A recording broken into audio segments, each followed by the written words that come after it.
নমস্কার, আমি মিঠুর গল্পকথার নতুন ব্লগে আপনাদেরকে জানাই অনেক স্বাগতম। আশা করছি আপনারা সকলেই ভালো আছেন, আমরাও বেশ ভালো আছি। আজ হচ্ছে রবিবার, এখন বাজে সকাল 9টা। আপনাদেরকে সঙ্গে নিয়েই ভিডিওটা শুরু করলাম। আশা করছি আপনাদের সকলের খুব ভালো লাগবে।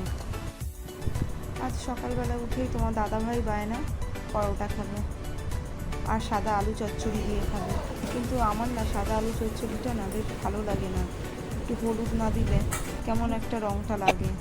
তাই আলু চচ্চড়ি আর পরোটা করেছি, তোমাদের দাদাভাইকে দিয়ে দিলাম, আর আমি একটু চা করে নিলাম।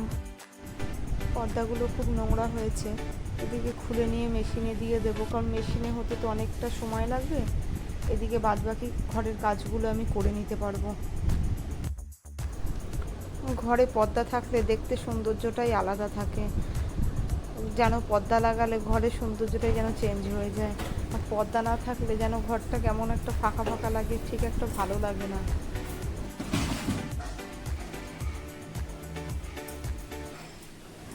পর্দাগুলো আমার ধোয়া হয়ে গেছে, আমি ছাদে শুকোতে দিয়ে আসবো।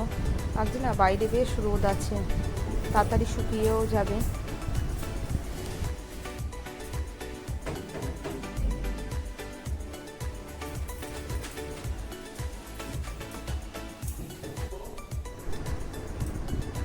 ছাদে পর্দাগুলো শুকোতে দেওয়া হয়ে গেলেই মাম্মামকে আঁকার ক্লাসে দিয়ে আসবো। আজ তো রোববার, মাম্মামের রোববার আঁকার ক্লাস থাকে, ওকে দিয়ে এসে ঘরের বাকি কাজগুলো করে নেব। ঘরটা ঝাড় দিয়ে নিচ্ছি, ঘরটা ঝাড় দেওয়া হয়ে গেলে ডাইনিংটা ঝাড় দিয়ে নেব, ঝাড় দিয়ে ঘরটা মুছে নেব। ঘরটা ঝাড় দিয়ে নিচ্ছি, ঘরটা ঝাড় দেওয়া আমার হয়ে গেছে, ডাইনিংটা ঝাড় দিয়ে ঘরটা মুছে নেব। আর এদিকে তোমাদের দাদাভাই এসছে, ঘরে ঢুকবে।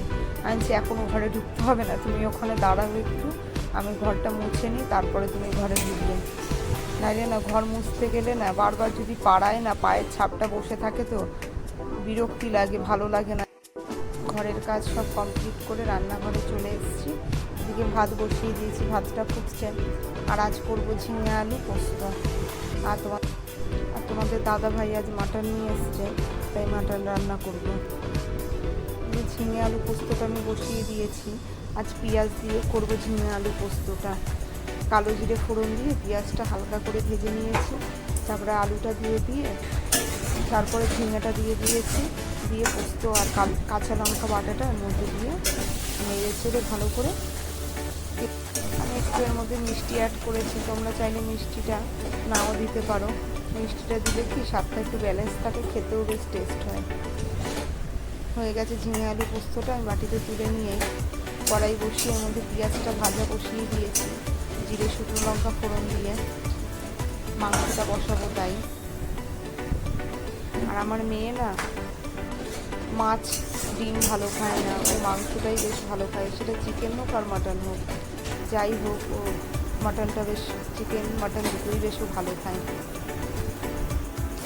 মশলাটা আমার এখানে কষানো হয়ে গেছে, ওর মাংসগুলো আমি দিয়ে দেবো, দিয়ে ভালো করে কষিয়ে নেব।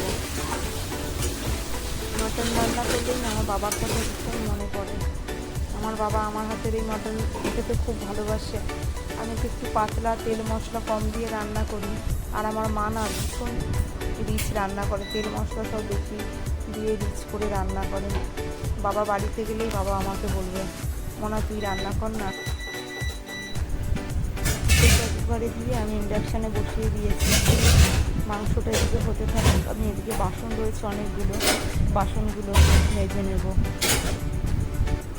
আর মামামকে না কালকে তোমাদের দাদাভাই ছুটি নিয়ে এসেছিল, মামামকে দিয়েছিল, মামাম একটা খেয়েছে আর একটা ফ্রিজে ছিল, ওইটা আমি খাচ্ছি আর কাজ করছিলাম এখানে। বেশ ভালো লাগে ফুটি খেতে। আর মামাম যখন খাবে তো আমাকে বলবে, একটুখানি খাও, তুমি একটুখানি খাও, আমি একটুখানি খাই, শেয়ার করে খাই আমরা। হ্যাঁ মামাম শেয়ার করে। বাসনগুলো ধোয়া হয়ে গেলেই রান্নাঘরটা পরিষ্কার করে নিয়ে স্নানে চলে যাবো আমি।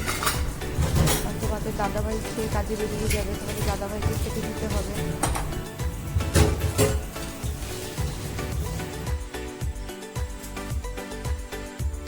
আর এই ওয়েদারটা এত বাজে না, এই বৃষ্টি হচ্ছে, এই রোদ উঠছে, গরম কমছে না কিছুতেই। রান্নাঘরে কাজ করছি, আমি যেন ঘেমে স্নান হয়ে গেছি।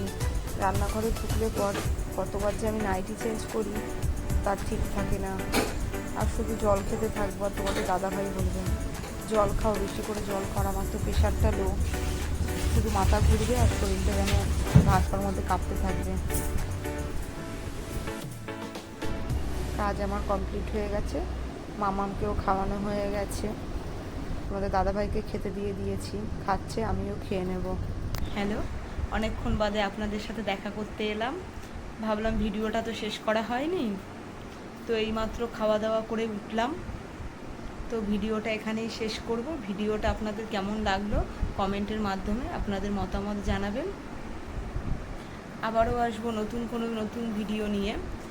আপনারা সুস্থ থাকবেন, ভালো থাকবেন, টাটা।